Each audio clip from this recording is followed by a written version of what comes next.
Olá, tudo bem, galera? Como vão vocês? Tudo jóia? Espero que estejam bem, que estejam se dedicando como sempre, fazendo os exercícios. E vamos a mais uma aula, né? Mais uma semana aí. Vamos lá falar um pouquinho de como fazer um filme. Vamos trabalhar com roteiro, entender qual é a diferença de um livro para um roteiro, como se escreve, como que é visto o narrador, certo? Então vamos começar. Meu nome é Cláudia Morgenster, sou professora de língua portuguesa e vamos a mais uma semana nossa. Vamos lá então.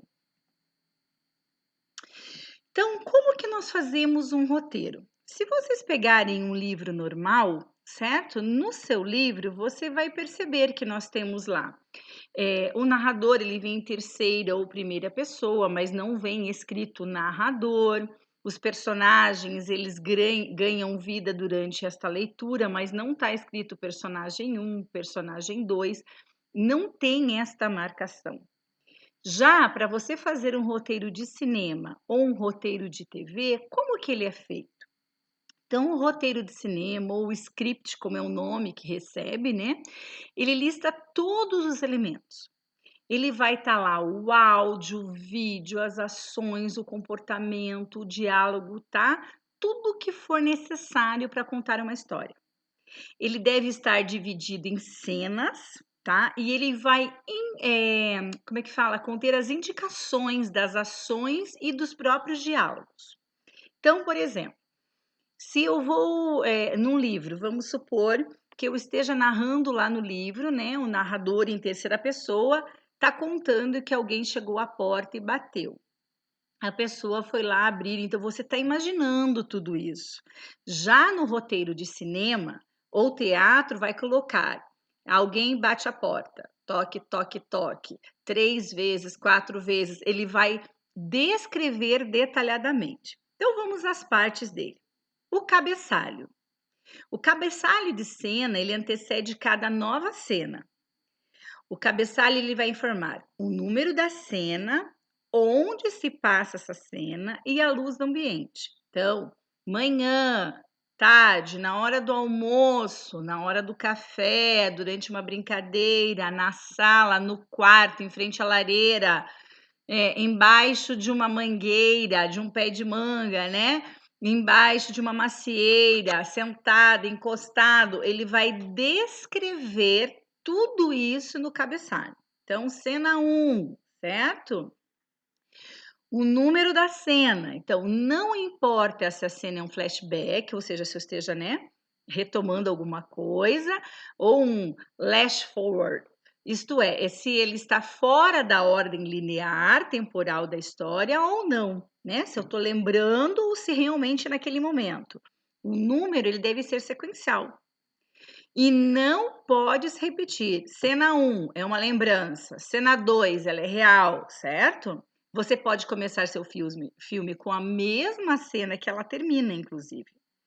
Mas no cabeçalho, se ele for a primeira cena, deve estar numerado cena 1. A numeração da cena não é importante na hora da escrita, mas sim na hora de enviar o roteiro, tá? Ou quando você vai produzir o roteiro. Por exemplo, eu quero. Já viram aqueles filmes, né, que começam do final, daí começa a lembrar, vou dar um exemplo, Tropa de Elite 2. Tem a cena lá do comandante, que ele começa a ser metralhado, é a primeira cena do filme, o filme começa com aquela cena. Só que aquela cena é uma das últimas, quando o filho dele está no hospital, certo? Que ele vai lá e eles armam uma emboscada.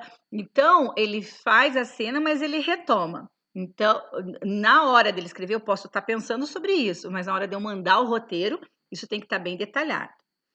Onde? Sempre eu tenho que iniciar a cena, né? Falar se ela é interna ou externa, falar do espaço, descrever né, cada indicação. Int fica para interior, este, exterior. E a localidade da cena, tá? Casa, shopping, sei lá, praia, eu tenho que colocar lá. Então, olha aqui, ó, cena externa no shopping durante o dia. Quer dizer que o quê? Eu estou fazendo uma cena chegando no shopping, por exemplo. Cena interna no shopping durante o dia. Depois eu vou fazer eu comprando numa loja, tá? Quando utilizar os temas dia ou noite. Então, quando eu for me referir, onde é o local? Quando, dia ou noite, tá? E essa transição, como é que eu faço essa transição? Então, ela serve para indicar um corte bem específico de uma cena para outra. Você pode usar os termos, né? Eles vão usar os termos assim: corta, para, fusão, né? E aí vai. As transições entre todas as cenas, elas caíram em desuso. Por isso, a gente utiliza só quando necessário, por questões de conceitos ou de linguagem. Nisso daqui que está falando para você utilizar, é que tem uma proposta no livro para você fazer um roteiro, tá? E a ação? A ação, cada vez que um personagem aparece pela primeira vez, ele deve descrever tudo dele, gente. Tem que ser extremamente descrito. A característica física, a psíquica dele. Então, assim, alto, baixo, gordo, magro, olhos, cor de cabelo, cor de pele, tudo. Psíquica. Como é que é o psicológico dele? Ansioso, é tranquilo, é medroso, é uma pessoa chata, é uma pessoa aborrecida, né? É uma pessoa triste, angustiada, você tem feliz, tudo isso, tá? E também deve ser nomeado com letras maiúsculas. Se for importante, deve descrever o local, se ele estiver aparecendo no texto pela primeira vez. Então, essa pessoa baixa está andando num bosque, ele está cabisbaixo, porque ele é uma pessoa extremamente pensativa, tá? Descreva o que ocorre na cena, que é isso que eu estava falando, e como que eu posso expressar isso no texto. Por exemplo, evite dizer que o personagem chega em casa cheio de raiva, tá? Como que o diretor iria mostrar isso? Como é que eu vou mostrar que ele chegou em casa cheio de raiva? Então, mostre numa ação. Ele vai poder entrar e bater a porta com força, então já vai, né? Quando você faz essa ação, você já sabe que ele tá. O importante é que a ação seja bem física, que ela transmita a ideia ao invés de abstrato ou subjetivo. Que nem eu disse a vocês, ele é uma pessoa triste. Se ele andar com a cabeça baixa, ficar sempre cabisbaixo, já aparece isso, tá? Não faça muitas descrições do uso de câmera, tá?